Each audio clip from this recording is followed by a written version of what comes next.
Good morning. Good morning, Your Honors. May it please the Court, my name is Mary Newton. I'd like to reserve 5 minutes for a rebuttal, please. Your Honors, I'm here today for my client, Ezekiel Schmaltz. This appeal follows a jury trial wherein there were several issues that I briefed.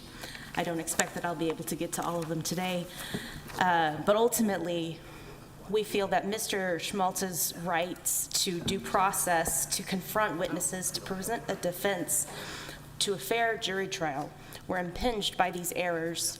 And we are ultimately asking the court to vacate the jury's verdict and either dismiss the indictment or give Mr. Schmaltz a new trial. I would like to talk about the facts. So Mr. Schmaltz was tried and ultimately convicted of 2 counts of Class E felony observation without consent. 1 count was under the theory that the viewing would embarrass an ordinary person. The other count was under the theory that the viewing would offend an ordinary person. The 3rd count was a Class B misdemeanor offensive touching assault. All of the counts involved the same minor victim. Now, outside of the jury's presence, the day of trial, the state told the defense that a witness to be called by the state had been arrested for theft the day before in McMinn County. That person was Enoch Schmaltz, not to be confused with my client, Ezekiel Schmaltz. The trial court ultimately ruled that the defense would not be able to ask Enoch Schmaltz any questions about his pending charges, including whether he had pending charges for crimes of dishonesty. Now, inside the jury's presence, during voir dire, the state made statements to the jury about the alternate theories of the observation without consent charges. And I included that in my brief, exactly what the state said. But essentially, the state said, does everybody understand? These are alternate theories. He's not going to be punished twice. We're asking you to convict on both, but he's not going to be punished twice. As the trial continued, the minor child testified that But there was no objection then about the there was question. not a contemporaneous objection, Your Honor. So at trial, the minor child testified that in April of 2021, she had lived in her home with her mom, dad, 2 brothers, and that my client, Mr. Ezekiel Schmaltz, her uncle, had moved in about a week before the incident at issue in this case. She testified that it was nighttime, there had been a dog in her room that had been waking up all the kids, and ultimately, Mr. Ezekiel Schmaltz took the dog out of her room, put him in the kennel, and asked her if she wanted to sleep in the living room on the love seat, where he was sleeping on the long couch.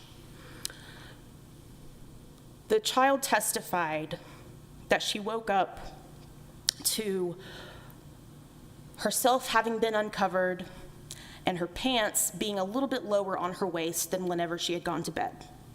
She testified that she pulled her pants up, covered herself back up, went back to sleep in a fetal position.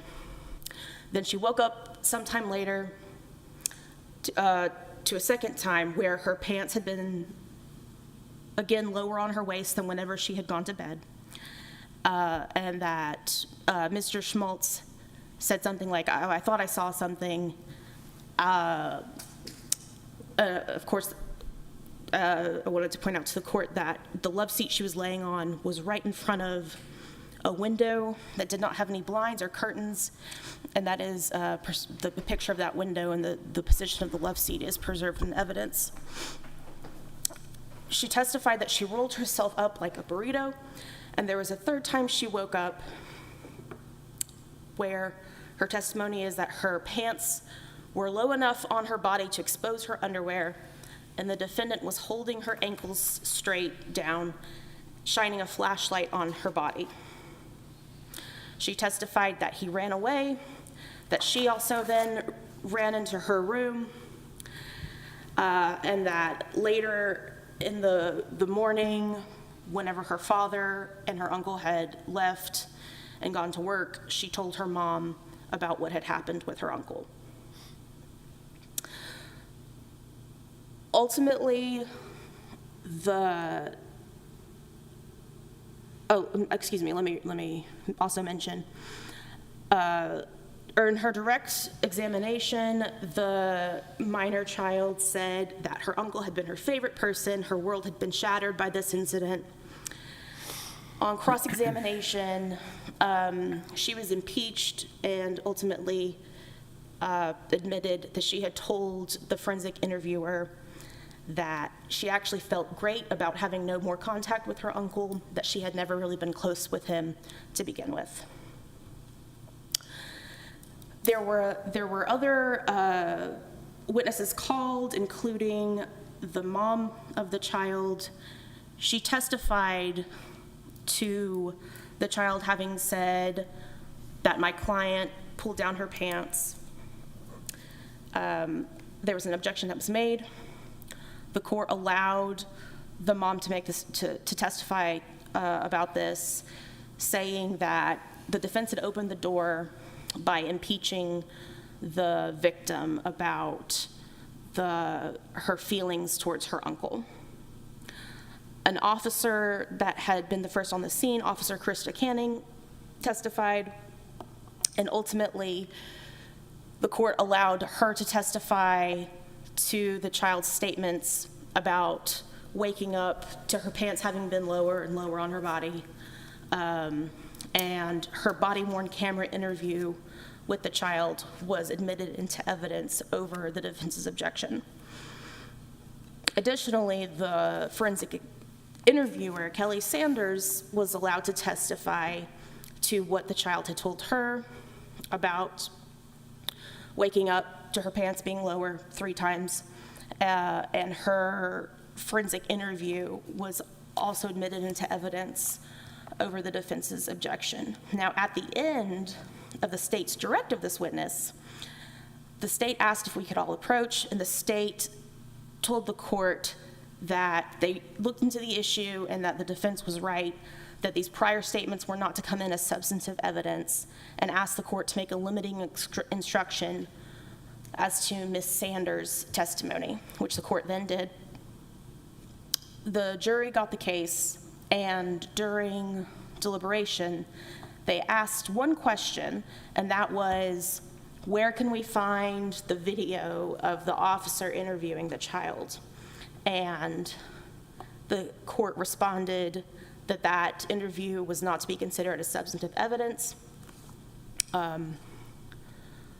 But that, again, that was the only question that the jury had. Ultimately, Mr. Schmaltz was convicted as charged, and at the sentencing, the state asked, despite having told the jury that Mr. Schmaltz would not have been punished twice, the state asked for the court to stack all the sentences, including the 2 observation without consent charges, for ultimately a consecutive sentence to serve. Now, the trial court merged those charges regardless of the state's ask, and Mr. Schmaltz was sentenced to 2.5 years to serve. So, I wanted to talk about the statements, excuse me, I forgot to grab a water.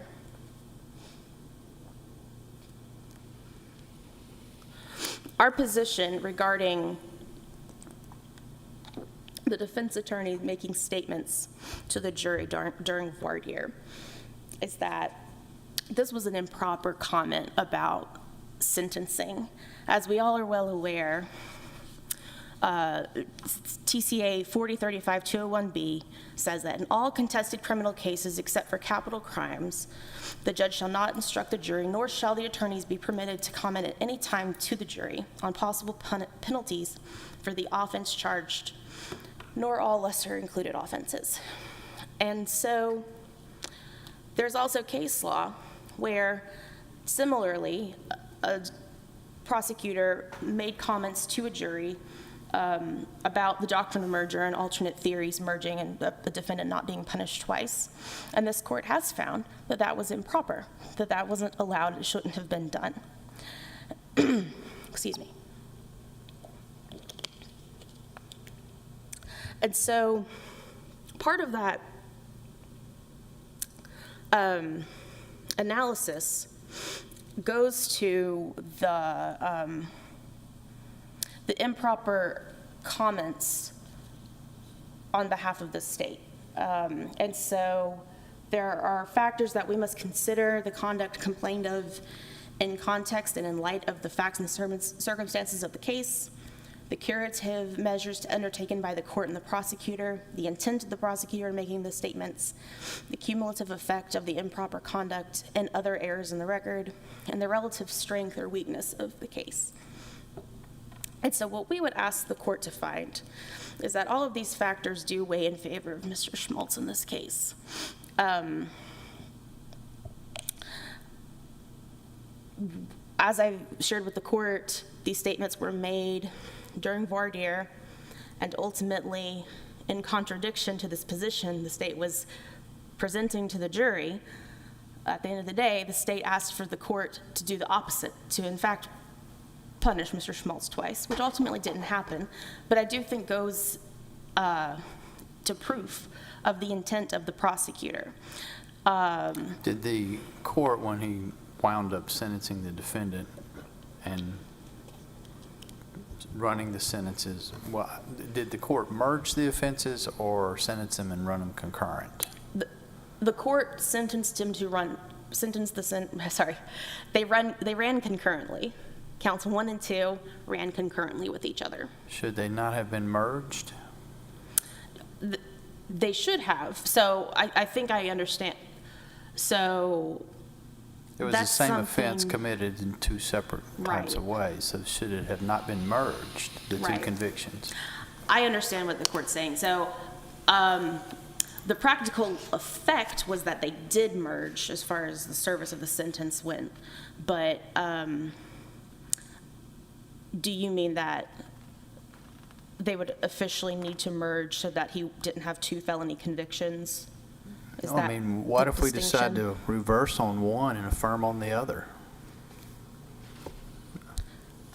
I mean, that's normally the problem with, I mean, it just seems to me these 2 convictions should have been merged.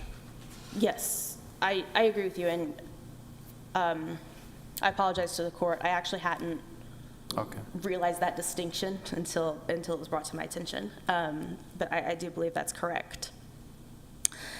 And so, as the trial continued, again, the jury was allowed to hear prior consistent statements of the alleged victim without properly and simultaneously instructing the jury that the statements were not substantive evidence. The questions that the defense asked the minor child on cross-examination had to do with her prior statements that she actually wasn't upset about not having a relationship with her uncle, that she felt great about it, about not being able to talk to him again. That, and I do also want to be clear, we also had asked her if she had told anyone else about this alleged flashlight. And she said that she had, and that she had told the forensic interviewer before going into the forensic interview room about the flashlight. The court ultimately said that by asking those questions, including the issue with the flashlight, that the door had been opened for these prior statements, but the content of these statements were not triggered by the questions that were asked on cross. The case law regarding the prior consistent statements is very clear that prior consistent statements are allowed in order to rebuff attacks of recent fabrication or deliberate falsehood by showing that a witness's trial testimony is consistent with statements made before any improper influence or motive to lie existed. But the statements that the jury was allowed to hear over and over and over again about the girl waking up to find her uncle standing over her and her pants being lower and lower each time, they did not go to rebuffing the questions that the defense had asked on cross-examination about her actual feelings about her uncle and whether she had told anybody else about the flashlight. I see that I'm cutting into my time, so I'm going to allow the state to make their statement. Thank you.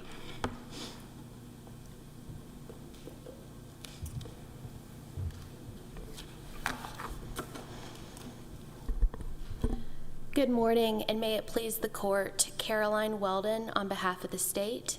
This court should affirm the defendant's convictions because all of the defendant's arguments are unavailing. Given that counsel has already set the backdrop of the facts of this case, I don't think I need to rehash them.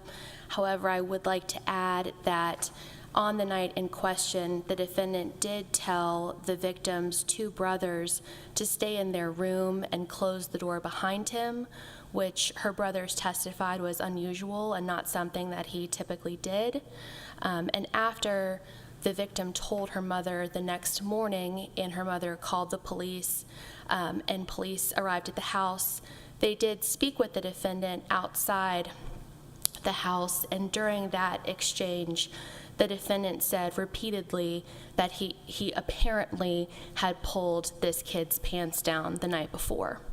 And so I'd just like to add those additional details to the facts that the jury heard at trial. So taking each of the defendant's issues in turn, I'd like to start with the comments that the prosecutor made during voir dire. During voir dire, the prosecutor explained the nature of the charges to the prospective jurors and said that the defendant would not be punished twice. And as counsel acknowledged, she raised no objection when the prosecutor made that comment during voir dire.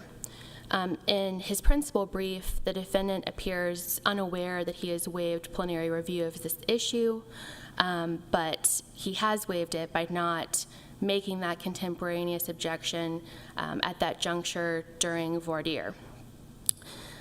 So it's up to this court whether or not they would like to consider that issue on plain error review. And should this court choose to consider that issue, the defendant cannot show three of the plain error factors have been established. First, he cannot show that the waiver was not tactical. It's entirely possible that the defense decided against objecting to the prosecutor's remark because it thought that it might cause the jury to believe that it did not need to convict him of both counts because he would not be punished twice. It's his burden to show that his failure to raise an objection was not tactical, and he has not met this burden. He also cannot establish that a clear and unequivocal rule of law was breached.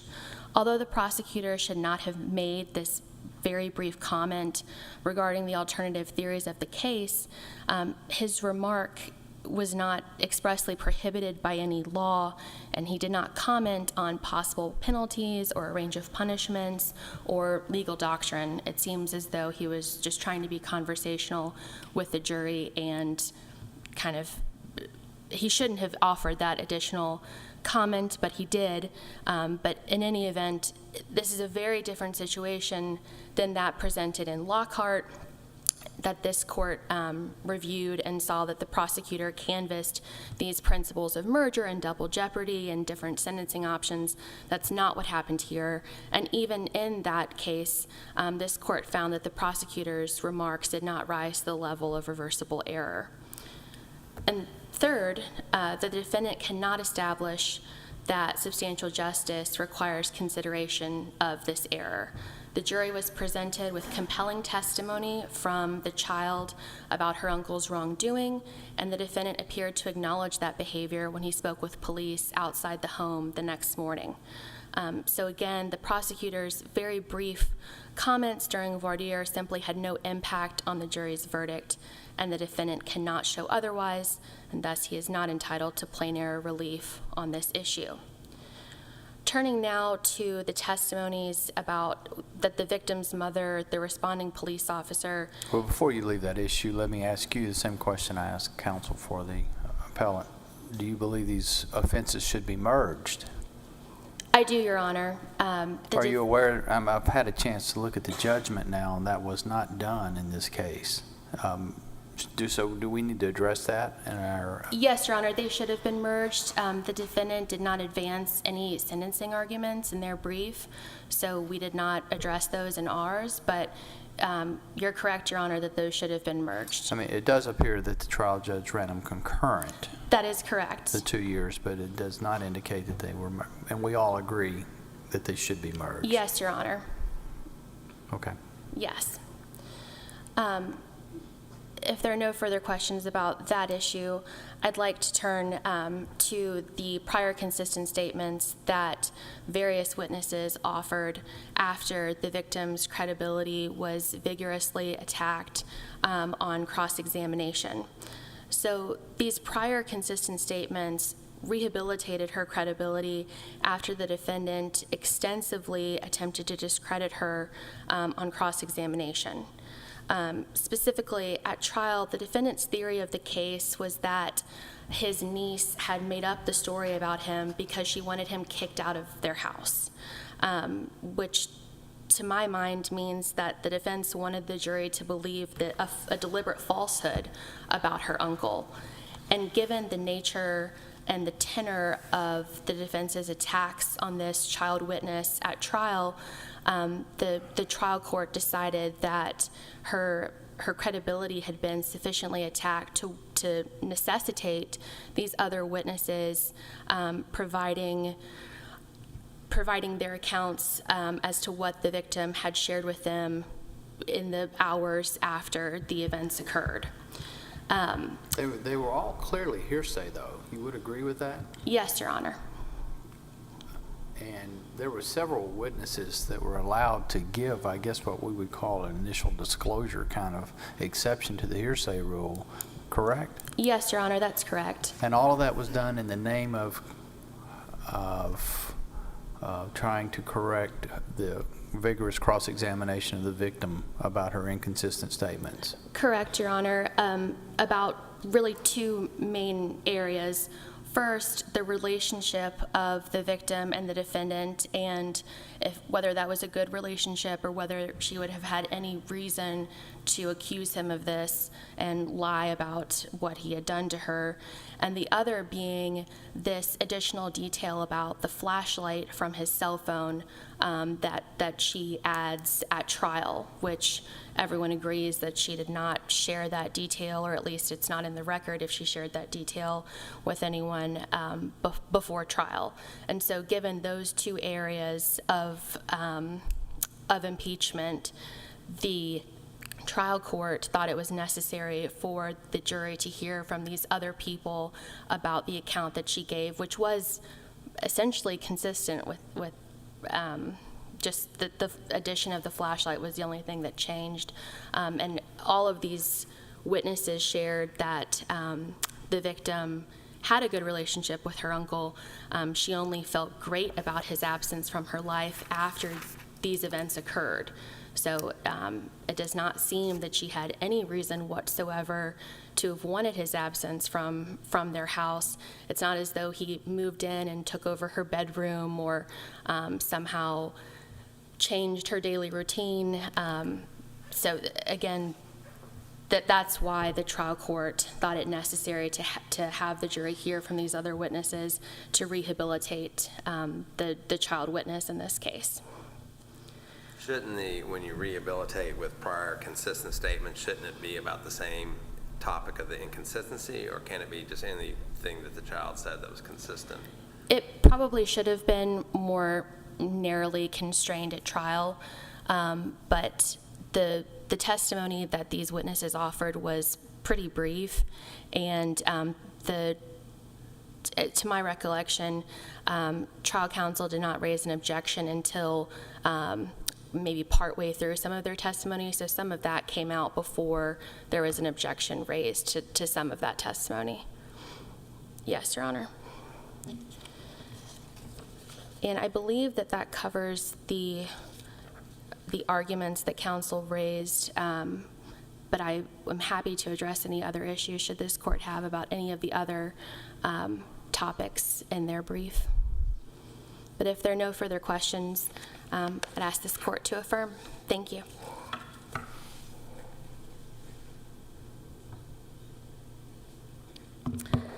Just very briefly, I did address the state's argument about plenary review having been waived and plain error in my reply brief. I would ask the court, in the interest of time, if the court would review my arguments as to those claims. And as the court has noted, the issue of the case counts 1 and 2 having not been merged, that was an oversight. I'm thankful for the court having pointed that out. And I would ask the court to fix that mistake. I did want to be sure to talk with the court about the issue of Enoch Schmaltz not being able to be asked whether he had a pending crime of dishonesty in front of the jury. This is a case where everything hangs on credibility. At times so Enoch Schmaltz testified that when his wife called and told what the minor child was alleging against his brother, that he told his brother, "We're going back to the house." His testimony varied about what they talked about on that ride. At times he said, "I can't recall exactly what we talked about." And then later he said, "Oh, I can recall what we talked about, and I didn't go into the allegations." And I think that's important because then the state later argued that because of Mr. Ezekiel Schmaltz's statements to Officer Warren, saying apparently I pulled down pants, they tried to argue that Ezekiel could have only known that if he had been guilty of it, because their position is that Enoch couldn't have possibly told him what the allegations were on the drive, and that only succeeds if Enoch is a credible witness. I also addressed the state's characterization of Ezekiel's statements to Officer Warren about saying apparently in my reply brief. Ultimately, it was not a concession that he had done what the allegations are saying he did. It was, and the officer acknowledged, "I'm not asking you what they're saying happened, I'm asking you what happened." At which point Mr. Schmaltz tells what happened that night, that the dog had woken the kids up, including him. He had put the dog in the crate. The minor child had come to the couch, or the love seat where he had been on the couch, and time passed. He went to work with his brother and then was later brought back home where the police were coming. And so we would dispute the state's characterization that he essentially conceded to what these allegations are. For the remainder of my issues, I would ask the court to review my initial and reply briefs. If there aren't any more questions, I don't think I have time to fully go into another issue, but ultimately, I will also point out one of the issues that we have raised is the insufficiency of the evidence. to sustain a guilty verdict. There was no proof going to the purpose of sexual arousal or gratification element that is part of the observation without consent statute. That is completely absent. We think that this case, these charges shouldn't have even made it to the jury, that there wasn't enough there for that to even get that far, but let alone for the jury to have ultimately convicted.